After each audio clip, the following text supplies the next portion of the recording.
Just technology. Well, it's good to have you here. What a wonderful time to come together. Always is if you're visiting with us. Thanks for coming. Stay a little bit. Let us talk with you a little bit. And for everybody to know and remind you that we have the involvement board over here. And there were some questions. People weren't clear about what to do. So I made a little video to try to explain it to you a little bit better. So you can watch this video here, and hopefully that'll help. Hello, and welcome to our involvement board. Have you thought about what kind of ministry to get into? And if you want to get in ministry, you just want to know more about it and what is expected of you. Well, this is so good about the involvement board because you can come here and read about a ministry and see what you need to be able to do in order to be involved. For example, I'm going to read the encouragement team, and you have these different topics here: outreach, worship, adult, children, and teens. So with the outreach, I'll read the encouragement team. Description: sometimes we need that extra pick-me-up. We are all encouragers.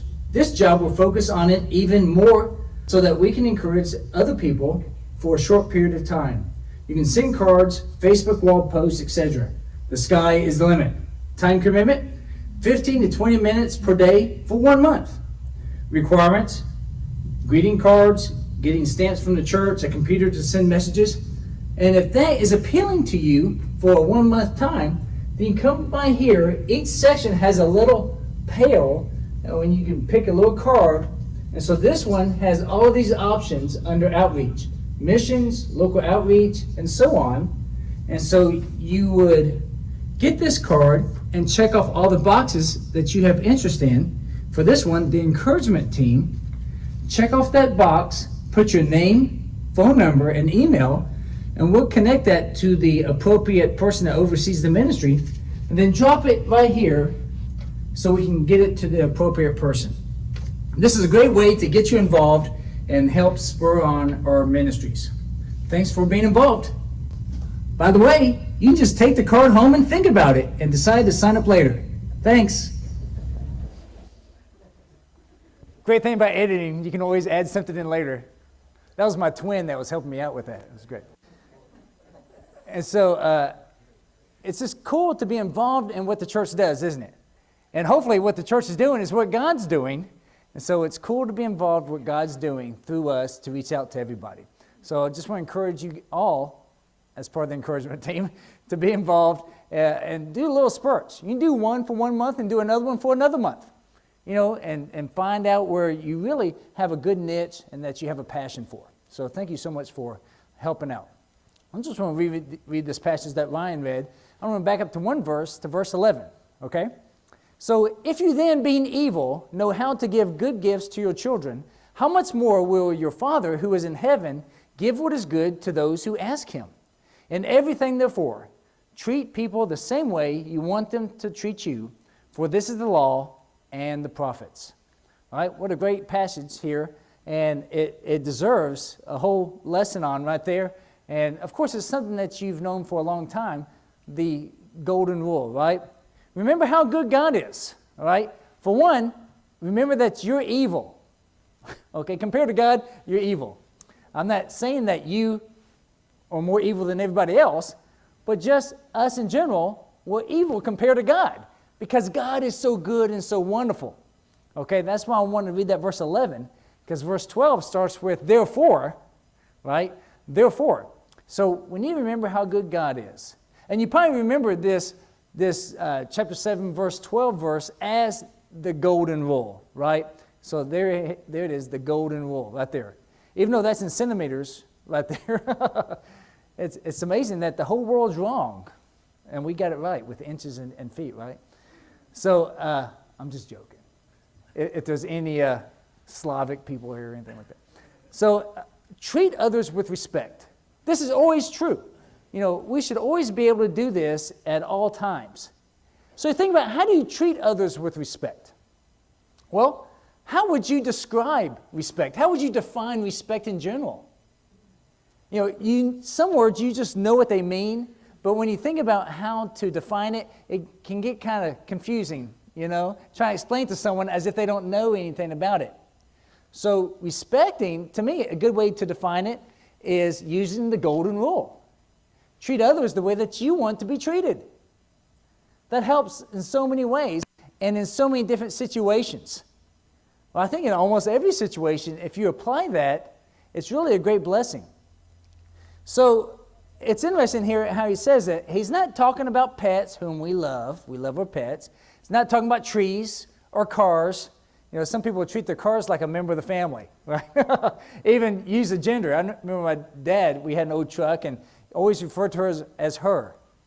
And I remember as a kid thinking, really? Is that a her? It's like, how do you choose that pronoun? But so, no, this is talking about to people, okay? Do this to people. Treat people this way.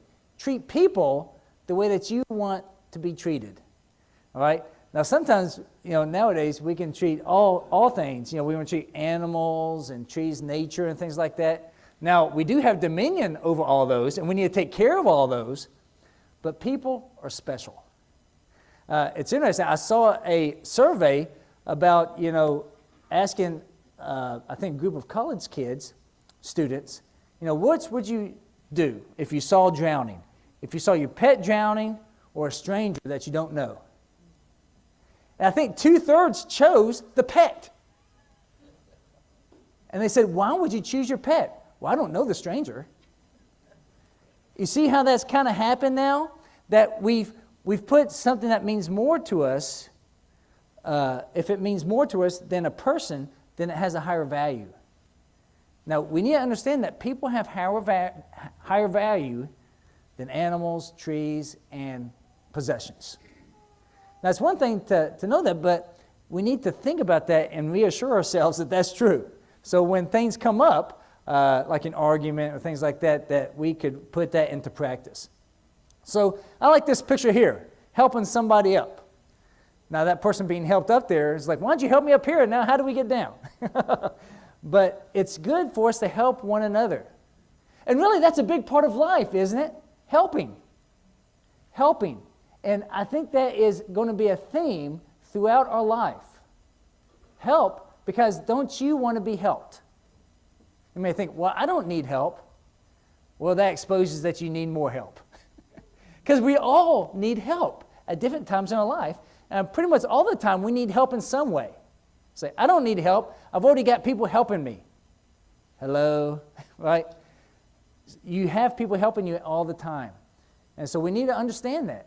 Now, I love how Jesus is so positive. Jesus is positive in ways how he disciplines and how he instructs. Now, a lot of other religions have this kind of golden rule mentality. But did you know that most of them come from a negative standpoint? And Judaism is that way. A Jewish teaching says this, whatever is hateful to you, do not do to your fellow man. Okay? You see the negative aspect there? So whatever causes you pain, I think the Hindu says, what causes you pain, don't give to someone else. And so most of the religions take it from a negative standpoint. What causes you pain, don't do it to others. So before, where the focus was on the negative, Jesus wants to change it. And we see it here as Jesus reminds us here earlier on the Sermon on the Mount, that you have heard that it was said, an eye for an eye and a tooth for a tooth. So what's the focus there? Payback, right? You know, if you've hurt me this much, I'm going to hurt you to the same amount. And maybe someone who's got a loose tooth already may want to get hit by someone who they don't like, and they lose that tooth, and it says, okay, now I'm going to take a tooth from you.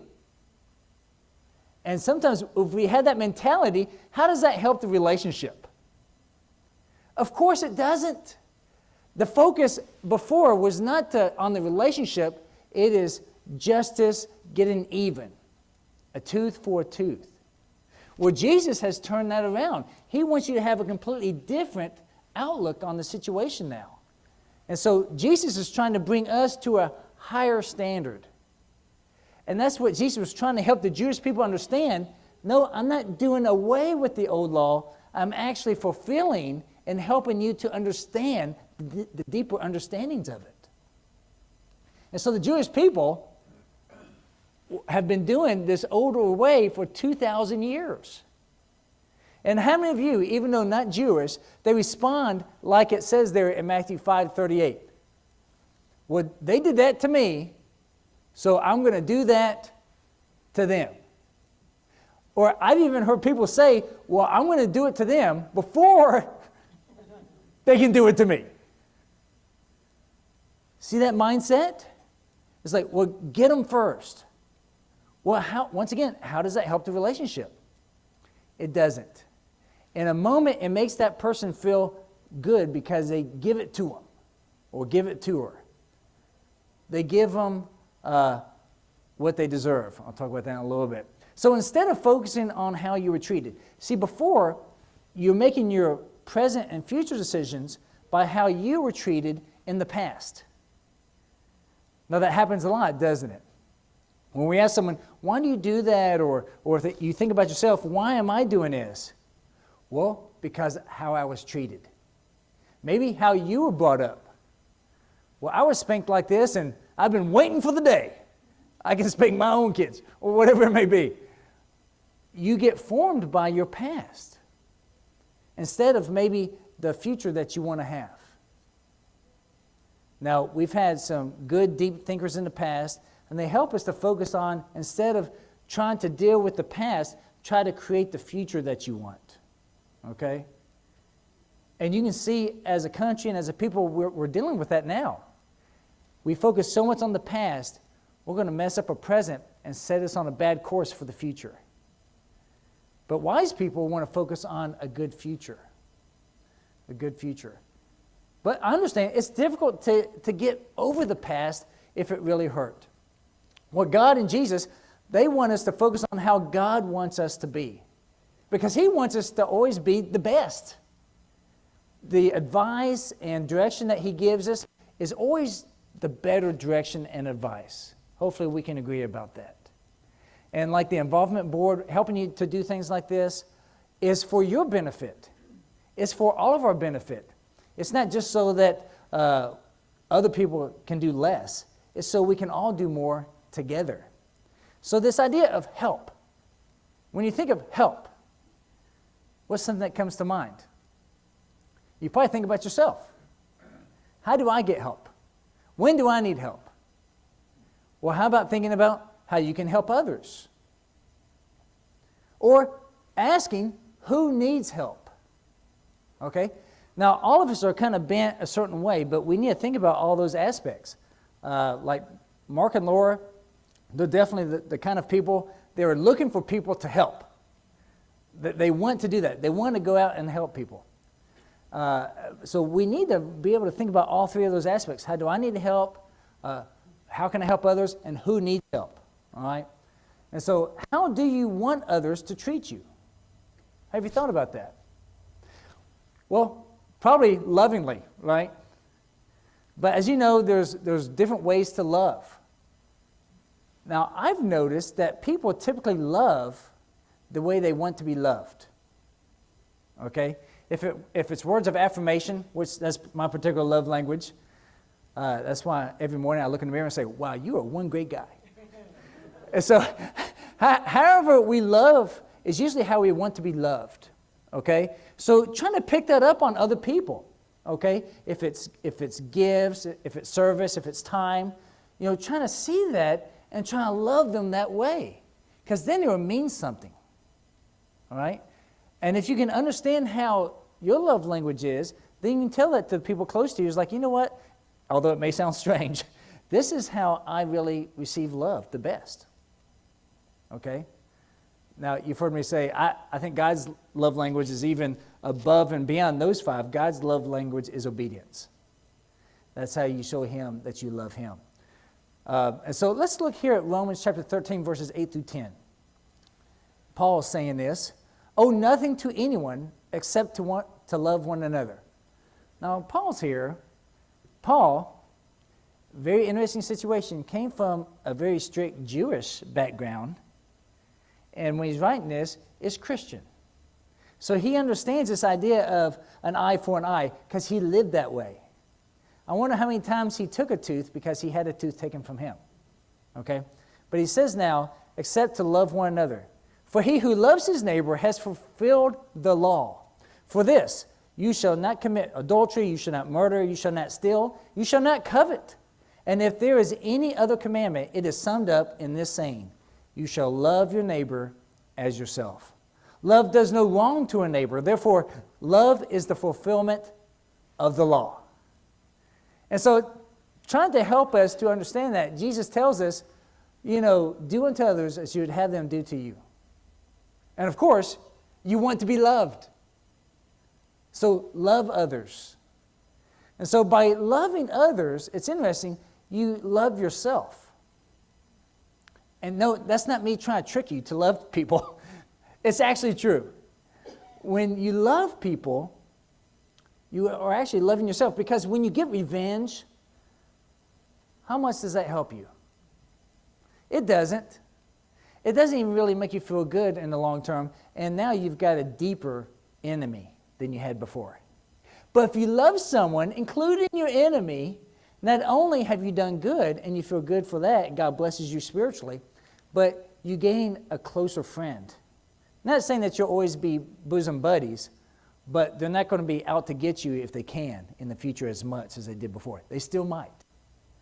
But then that's between them and God. Who would you rather be indebted to? Other people or to God?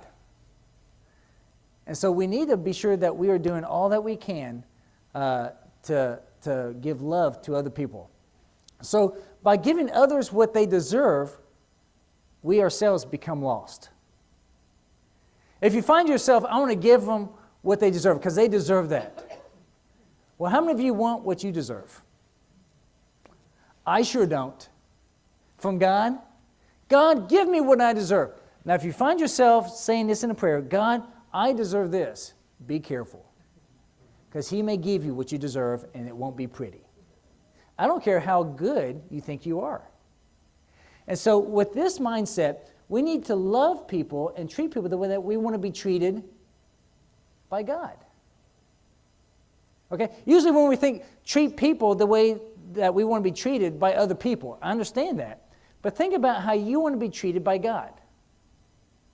Now, God's someone that we can do nothing that He needs, although we can do a lot of things that He appreciates. Now, how much do we need from other people? Truly need? Probably very little, but we can be blessed a lot by what they do, right? How many of those gifts you get at Christmas do you really need? But it means something special because they give it to you willingly, for you. So if we return evil for evil, then how can we win them over? See, this is focused on relationship here. God understood this. If God gave us evil for our evilness, how would that win us over? Now, some think you win by power, making them submit, force submission. Well, that's forced slavery, right? An indentured servant kind of thing. Now, like I've mentioned before, we choose to be slaves to God because He's such a good master. But that's not how we win men and women over to Christianity. We need to love them and treat them as we want God to treat us. Because we want God to love us, to give us another chance, to help us through our difficulty. Then we should do that to other people. So in this good way, treating people the way that we want them to treat us, and now thinking higher, the way that we want God to treat us, we can understand God a little bit more, a little bit better. So we don't give people what they deserve because we don't want to receive what we deserve. That helps so much, doesn't it? And really, when you start thinking this way, then you're not going to let your future actions be determined by how other people treated you in the past. Otherwise, you would let them have control over you. Now, that's the last thing you want to think about to someone that you don't like.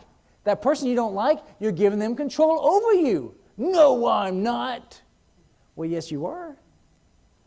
If they did something bad to you and now you're doing it back to them, then they're controlling you. Now, what about the opposite? If we love them and are kind to them, and then they in turn do the same to us. Could that work? If the world is doing bad when bad things are done to them, then perhaps if we do good, then good is returned as well. It will work. It does happen. And that is a way how God has constructed us and put us together, that we seek this new, higher way. So Jesus is always the best example, and I want to use him here again. And he still spoke strong and rebuked others, okay? I don't want you to think that, okay, if I treat other people the way I want to be treated, that means I guess I'm not correcting anybody. No. Honestly, I still want to be corrected when I'm wrong, because I don't want to keep doing wrong forever. So that doesn't mean that you don't rebuke, you don't correct people when they do wrong, but you do it in a gentle, loving way. So when you do correct me, don't whip me first, then tell me. First tell me, and if I do need whipped, do it gently, if that's possible. And so this is how Jesus did. Now you may think I'm going too extreme by saying whip. Jesus would never do that. Well, he did it, I think, twice. But so that is something in his repertoire. I hear a voice. No, I'm just teasing. And so it's interesting how in doing to others that you'd have them do to you, that does mean disciplining. Disciplining is love. So look here, though, to the extreme that Jesus went out of his concern for others. Luke 23:34. Of course, this is towards the end of the crucifixion. Okay? But Jesus was saying, Father, forgive them, for they do not know what they are doing. And they cast lots, dividing his garments among themselves. Wow. Was Jesus focused on giving them what they deserve? Of course not. How much of you have been hurt to the point of Jesus, as Jesus was hurt here? You're still alive, so none of you. None of us have. Go that way. Now, the reason why I include the second part of that verse there, Jesus said that, forgive them for they don't know what they're doing. Those guys that cast lots for his clothes, I'm sure heard that. They were right there at his feet. So even though Jesus did this wonderful, humbling act of asking forgiveness for these people who are killing him, it didn't immediately return with the love that he gave. Now, this is a trick of the devil. I want to let you know. If you love people who don't deserve it, and they still don't love you, the devil will whisper in your ear, see, it didn't work. See, God was wrong. See, I knew better. Stop doing this foolishness of loving people that don't deserve your love. He'll be there whispering that to your ear. But I want to let you know what God says is, if you love people and they treat you bad even after you love them, you're even closer to me. Because now you've gone through what I go through with you. Isn't that a good, deep thought? So don't think bad on yourself, saying, oh, woe is me. I did good and I was treated bad. Rejoice, because you're getting closer with God. You're understanding God better. And God can embrace you tighter, because he says, you're understanding me a little bit more now. And I tell you what, you'll win them over eventually. Forgiveness is also the loving golden rule. Forgiveness is so powerful. It doesn't cost you money. It doesn't cost you much time. But it's probably the best tool that you have to win over an enemy. How many times did my parents forgive me when I was young and did something silly? Like practicing golf inside the house and broke something. Wasn't a good idea. Stephen, don't do that. But yet, they forgave me. All right? We want forgiveness. We need forgiveness. It helps us so much. So it's not what they deserved, but what they needed. Likewise, when we see someone do something bad, some kind of hurt, when we think of this picture of someone, when we see that, we think about like helping them clean out their backyard, something physical. But usually what we need help with mostly is spiritual help.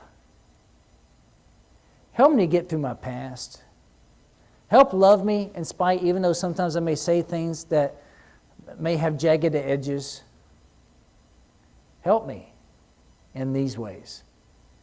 And that's what's so wonderful about the church, isn't it? We look at each other, hopefully, and I think most of us do, knowing that we're flawed. We make mistakes. But we want to help each other. We want to love each other. Because you are God's created people, just like we are. And we understand we want to be helped as well.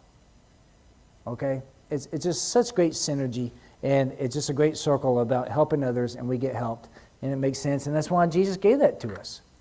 So hopefully this speaks to you, and probably a lot of it you already knew, but just encourage you through the day. So at your work, at that family gathering, or looking in the mirror, forgive all those people. Forgive all those people at work, family, self, and move on. Focus on the good that's ahead, and God will bless you so much. If you need Jesus in your life, if you need to get baptized and have Him in your life, please come forward this day.